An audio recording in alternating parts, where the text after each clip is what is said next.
Avec le cœur meurtri, bien sûr, parce que depuis le 20 juillet ñu ngi ci àll bi quand même ñoo ruujal suñu bopp indi tracteur labourer semer 1 hectare gerte ak ñebbe def li ñu war a def yëpp di ay jeunes ay jigéen def li ñu war a def yëpp ba mu toll ci récolté nañ naaf nañ ñun kese ñu ñëw fekk ñu taal ko ce matin moom jeex tàkk.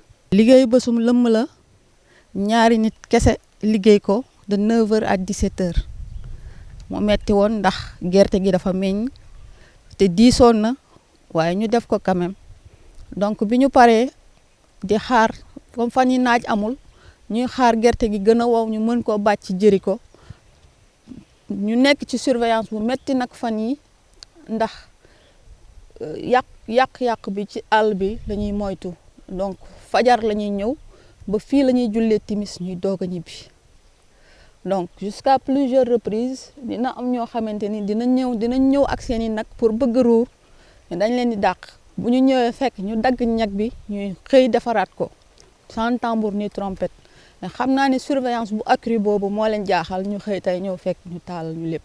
xëy nañ ñu taal mënuñoo wax kenn la waaye am na daal ci àll bi am na ñoo xamante ni dañuy xëy di sàmm jàpp ñu kenn waaye ñu yaakaar ne rek xanaa côté boobu dugg nañ fi 3 ou 4 fois parce que da ngay xëy fekk côté bee bisaab bi fa nekkoon yëpp dañ koo lekk ñaxu ñebe bi fa nekkoon yëpp da nga ñëw fekk ñu lekk ko ñeenti yoon ñëw nga fekk ñu dagg ñag bi nga defaraat ko donc looloo tax ñu yokk suñu vigilance ak suñu surveillance fajar la ñuy ñëw toog ba timis fii la ñuy jullee timis ñu doog a ñibbi bi ñu sonalee ci ruur bi dem nañu gendarmerie une fois ñu porté mention bi léegi tey bi ñu xëyee encore ñu fekk fi situation bi demaat nañu gendarmerie ñoom ñëw nañu sur place constaté ko.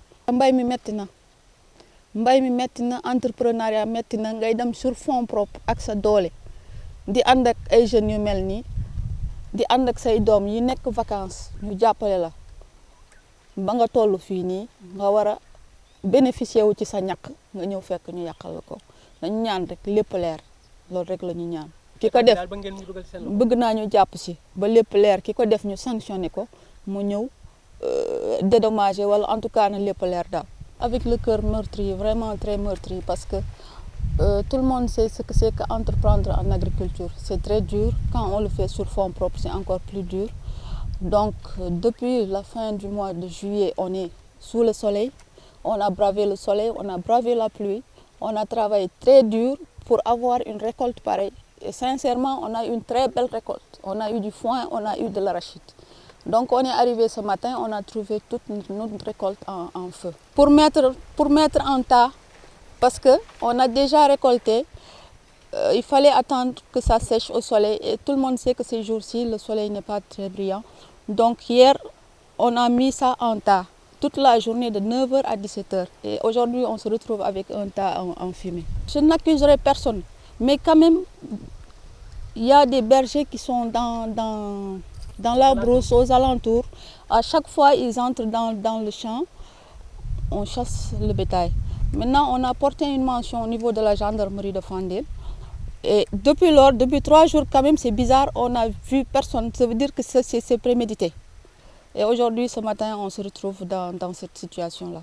Que justice soit faite parce que l'agriculture est quand même très dure, hein, pour les jeunes entrepreneurs qui n'ont pas de fonds, qui n'ont pas de moyens, qui se battent quand même pour vivre à la sueur de leur front. Et un jour, vous arrivez, vous trouvez tout en ruine. C'est quand même très dur. On aimerait bien que justice soit faite.